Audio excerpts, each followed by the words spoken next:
Assalamualaikum warahmatullahi wabarakatuh. Perkenalkan, saya Amilah, calon guru penggerak angkatan 10 dari Kabupaten Pinrang, Sulawesi Selatan. Pada video ini, saya akan memaparkan koneksi antar materi modul 1.4 budaya positif dengan materi pada modul-modul sebelumnya. Perkenalkan, fasilitator saya adalah Ibu Siti Novini Narman dan pengajar praktik saya adalah Ibu Rosmalasari. Sebagai seorang guru penggerak, penting bagi saya untuk bisa menguatkan persepsi seluruh warga sekolah mengenai keyakinan positif yang akan dijadikan sebagai kebiasaan yang dilaksanakan secara konsisten agar dapat mewujudkan budaya positif di lingkungan sekolah. Budaya positif dalam hal ini ada 5, yakni disiplin positif, motivasi perilaku manusia, posisi kontrol guru, membentuk keyakinan sekolah atau kelas, dan penerapan segitiga restitusi. Yang pertama, disiplin positif.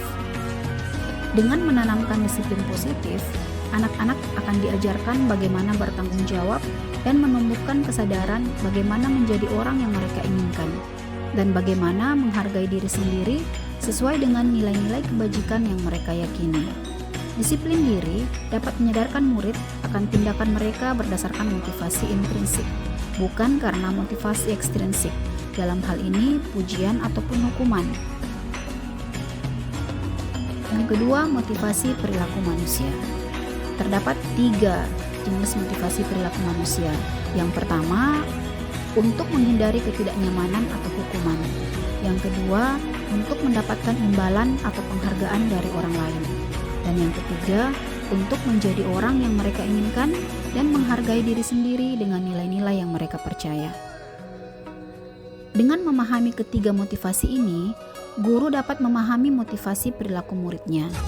Apabila guru mendapati muridnya termotivasi terhadap suatu perilaku karena takut akan mendapatkan hukuman atau karena ingin mendapatkan imbalan atau penghargaan, maka guru akan menuntun murid untuk membangun motivasi intrinsiknya agar berbuat sesuatu karena ingin menjadi pribadi yang mereka inginkan dan menghargai diri sendiri sesuai dengan nilai-nilai yang mereka yakini. Selanjutnya, posisi kontrol guru. Terdapat 5 jenis posisi kontrol guru. Yang pertama sebagai penghukum, yang kedua sebagai pembuat rasa bersalah, yang ketiga sebagai teman, keempat sebagai pemantau, dan yang kelima sebagai manajer. Di antara kelima posisi kontrol guru, posisi kontrol sebagai manajer adalah posisi yang paling ideal. Pada posisi manajer, guru menjalin kerjasama dengan murid dalam segala hal untuk menciptakan pembelajaran yang berpihak pada murid.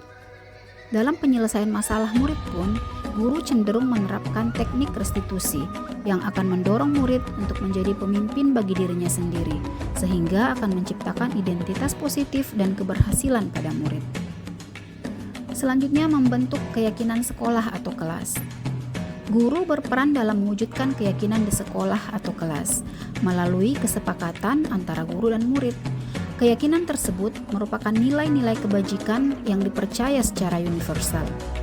Murid akan lebih tergerak dan bersemangat untuk menjalankan keyakinannya daripada sekadar mengikuti serangkaian peraturan tertulis tanpa makna.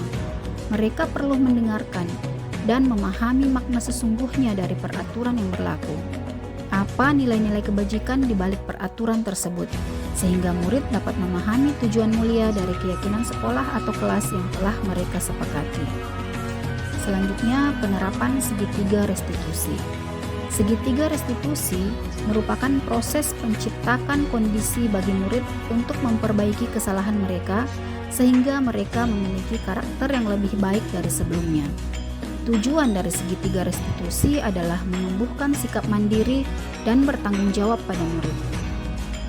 Tahapan segitiga restitusi ada 3, yakni menstabilkan identitas, validasi tindakan yang salah, dan menanyakan keyakinan. Ketika kita mempelajari dan menghayati filosofi pendidikan Ki Hajar Dewantara, nilai-nilai dan peran guru penggerak, visi guru penggerak, dan budaya positif, semuanya berujung pada satu tujuan, yakni mencapai profil pelajar Pancasila. Profil pelajar Pancasila merupakan kumpulan karakter dan kompetensi yang diharapkan dicapai oleh peserta didik berdasarkan nilai-nilai luhur Pancasila. Profil pelajar Pancasila dimaksudkan sebagai kompas bagi pendidik dan pelajar di Indonesia serta menjadi tujuan akhir dari segala kegiatan di satuan pendidikan. Filosofi pendidikan Ki Hajar Dewantara. Ki Hajar mengatakan bahwa anak bukan kertas kosong, mereka lahir dengan kekuatan kodrat masing-masing. Pembelajaran harus berorientasi pada anak dengan cara melibatkan mereka secara aktif sehingga mereka bersemangat mengikuti pembelajaran. Guru adalah teladan bagi murid. Guru hendaknya mampu menumbuhkan motivasi serta memberikan arahan dan dorongan kepada murid.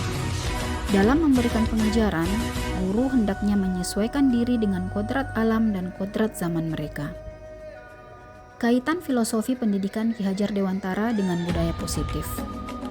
Dalam penerapan budaya positif di sekolah, seorang guru hendaknya menuntun murid dengan sistem amung yang memegang teguh semboyan ing ngarso sung tulodo, ing madya mangunkarso, tuturi handayani. Dengan penerapan budaya positif, lingkungan sekolah menjadi aman dan nyaman sehingga tercipta pembelajaran yang berpihak pada murid. Nilai-nilai dan peran guru penggerak. Nilai-nilai guru penggerak ada 5, yakni mandiri, reflektif, kolaboratif, inovatif, dan berpihak pada murid. Peran guru penggerak juga ada 5, yakni menjadi pemimpin pembelajaran, menggerakkan komunitas praktisi, menjadi coach bagi guru lain, mendorong kolaborasi, dan mewujudkan kepemimpinan murid. Kaitan nilai-nilai dan peran guru penggerak dengan budaya positif. Dalam mewujudkan budaya positif di lingkungan sekolah, tentu tidak lepas dari nilai-nilai dan peran guru penggerak. Seorang guru penggerak bisa menjadi pelopor di lingkungan sekolahnya dalam mempraktikkan budaya positif, sehingga budaya positif akan tumbuh berakar di lingkungan sekolah dan dapat diteladani oleh seluruh warga sekolah. Visi guru penggerak.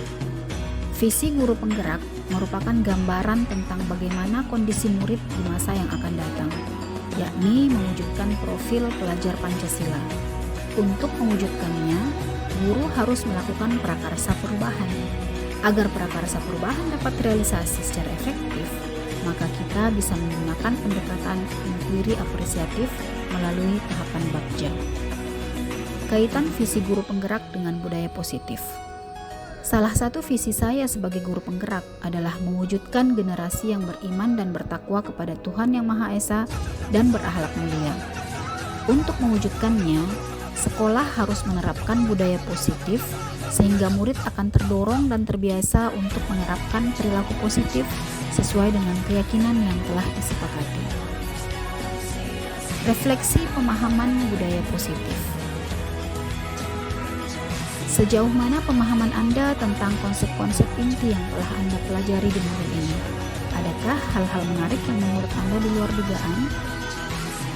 Setelah mempelajari modul 1.4, saya memahami bahwa disiplin positif perlu ditumbuhkan pada diri murid agar mereka memiliki motivasi intrinsik sehingga dalam berperilaku mereka melakukannya karena kesadaran pribadi, bukan karena diancam atau karena menghindari hukuman serta ingin mendapatkan pujian. Ada 5 posisi kontrol yang biasanya diterapkan oleh guru dalam menghadapi murid sehari-hari, yakni posisi penghukum, pembuat rasa bersalah, teman, pemantau, dan manajer. Tetapi perlu dipahami bahwa posisi manajer adalah posisi paling ideal untuk diterapkan, dan guru sebaiknya menghindari posisi sebagai penghukum dan pembuat rasa bersalah. Adapun posisi sebagai teman dan pemantau dapat saja dilakukan pada kondisi-kondisi tertentu, tetapi harus dibarengi dengan posisi sebagai manajer. Dalam bertindak, setiap murid memiliki tujuan tertentu. Tindakan tersebut dilakukan dapat dipastikan bertujuan untuk memenuhi kebutuhan dasar mereka sebagai manusia. Kebutuhan dasar yang dimaksud adalah kebutuhan untuk bertahan hidup, rasa kasih sayang, dan dapat diterima, kebebasan, kesenangan, dan penguasaan. Keyakinan sekolah atau kelas merupakan nilai-nilai kebajikan yang dipercaya secara universal.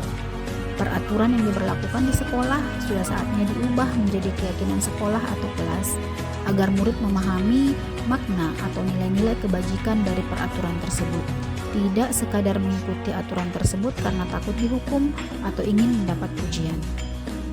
Segitiga restitusi merupakan salah satu teknik penyelesaian masalah yang bisa diterapkan ketika seorang guru menempatkan dirinya dalam posisi manajer. Ada 3 tahapan dari segitiga restitusi, yakni menstabilkan identitas, validasi tindakan yang salah, dan menanyakan keyakinan. Ada hal menarik yang saya temukan ketika mempelajari modul ini, yakni ketika saya mengetahui bahwa ternyata pemberian penghargaan atau hadiah merupakan tindakan yang perlu dihindari dalam proses pembelajaran. Selama ini saya beranggapan bahwa cara ini dapat menumbuhkan semangat murid untuk belajar lebih giat dan berbuat lebih baik. Perubahan apa yang terjadi pada cara berpikir Anda dalam menciptakan budaya positif di kelas maupun sekolah Anda setelah mempelajari modul ini? Perubahan pola pikir yang terjadi setelah mempelajari modul ini adalah saat saya menghadapi murid yang bermasalah. Sebelum mempelajari modul ini, saya bertindak karena ingin secepatnya menyelesaikan masalah tanpa memikirkan bagaimana perasaan murid dan dampaknya terhadap perkembangan psikologis mereka. Pengalaman seperti apakah yang pernah Anda alami terkait penerapan konsep-konsep inti dalam modul budaya positif, baik di lingkup kelas maupun sekolah Anda? Saat menerapkan posisi manajer dan menggunakan segitiga restitusi dalam menyelesaikan masalah murid, saya pernah mendapat komentar dari seorang teman yang membuat saya tertantang untuk terus menggencarkan pengimbasan materi budaya positif kepada seluruh guru dan tenaga kependidikan di sekolah saya. Komentar tersebut tidak menyurutkan langkah saya untuk mewujudkan lingkungan sekolah yang aman, nyaman, dan menyenangkan bagi murid-murid saya. Bagaimanakah perasaan Anda ketika mengalami hal-hal tersebut? Awalnya, saya merasa sedikit tidak enak hati mendengarkan komentar tersebut. Tetapi saya tidak serta-merta memasukkan ke hati yang nantinya bisa membuat saya terpuruk dengan kebiasaan lama yang bisa berdampak buruk bagi murid saya. Saya menanamkan keyakinan dalam diri saya untuk tidak menyurutkan langkah mewujudkan perubahan ke arah yang lebih baik dengan tantangan apapun yang akan saya hadapi. Menurut Anda, terkait pengalaman dan penerapan konsep-konsep tersebut, hal apa sajakah yang sudah baik? Adakah yang perlu diperbaiki? Menurut saya, hal yang sudah baik adalah mulai tumbuhnya kesadaran intrinsik murid untuk melaksanakan budaya positif sesuai dengan nilai-nilai kebaikan yang mereka yakini. Hal yang perlu diperbaiki adalah mengenai penerapan budaya positif yang sudah seharusnya menjadi tanggung jawab seluruh warga sekolah agar tercipta lingkungan yang aman dan nyaman bagi murid untuk mengikuti proses pembelajaran serta peraturan sekolah belum diubah menjadi keyakinan sekolah sehingga teknik penyelesaian masalah dengan segitiga restitusi belum dapat diterapkan secara menyeluruh. Sebelum mempelajari modul ini, ketika berinteraksi dengan murid berdasarkan 5 posisi kontrol, posisi manakah yang paling sering Anda pakai dan bagaimana perasaan Anda saat itu? Setelah mempelajari modul ini, posisi apa yang Anda pakai dan bagaimana perasaan Anda sekarang? Apa perbedaannya? Sebelum mempelajari modul ini, saya cenderung memposisikan diri sebagai penghukum dan pembuat rasa bersalah. Saya terkadang merasa geram ketika murid saya masih saja mengulangi kesalahan yang sama beberapa kali meskipun selalu diberikan peringatan bahkan hukuman. Jauh berbeda dengan saat ini ketika saya telah menerapkan posisi sebagai manajer. Saya merasa bahagia setiap kali membantu murid menyelesaikan masalah yang mereka hadapi. Saya juga merasa semakin memiliki ikatan personal dengan seluruh murid. Modul ini membuat saya tersadar atas kesalahan yang saya lakukan selama ini, yang dapat saja merusak hubungan baik dengan murid ketika mereka merasa dendam karena perlakuan saya. Sebelum mempelajari modul ini, pernahkah Anda menerapkan segitiga restitusi ketika menghadapi permasalahan murid Anda? Jika iya, tahap mana yang Anda praktikkan dan bagaimana Anda mempraktikkannya? Sebelum mempelajari modul ini, saya pernah mempraktikkan tahapan segitiga restitusi, tetapi hanya sampai pada tahap kedua, yakni validasi tindakan yang salah. Tetapi pada saat itu, saya belum mengetahui bahwa yang saya lakukan adalah tahapan segitiga restitusi. Saya juga belum mengenal adanya keyakinan kelas yang sebaiknya menggantikan posisi peraturan kelas. Saat itu, strategi penyelesaian masalah adalah dengan mengingatkan mereka akan peraturan sekolah apa yang mereka langgar, dan terkadang diakhiri dengan memberikan sanksi atau hukuman yang diyakini bisa membuat mereka jera dan tidak berpikir untuk mengulangi kesalahannya. Selain konsep-konsep yang disampaikan dalam modul ini, adakah hal-hal lain yang menurut Anda penting untuk dipelajari dalam proses menciptakan budaya positif baik di lingkungan kelas maupun sekolah? Menurut saya, hal lain yang perlu dipelajari dalam proses menciptakan budaya positif adalah melakukan kolaborasi antara sekolah dan orang tua murid agar budaya positif tidak hanya dilakukan di kelas atau di sekolah saja, namun juga di rumah, agar bisa menjadi suatu kebiasaan atau karakter saat berada di lingkungan manapun murid berada. Terima kasih. Demikian pemaparan saya mengenai koneksi antar materi modul 1.4 budaya positif. Salam guru penggerak. Wassalamualaikum warahmatullahi wabarakatuh.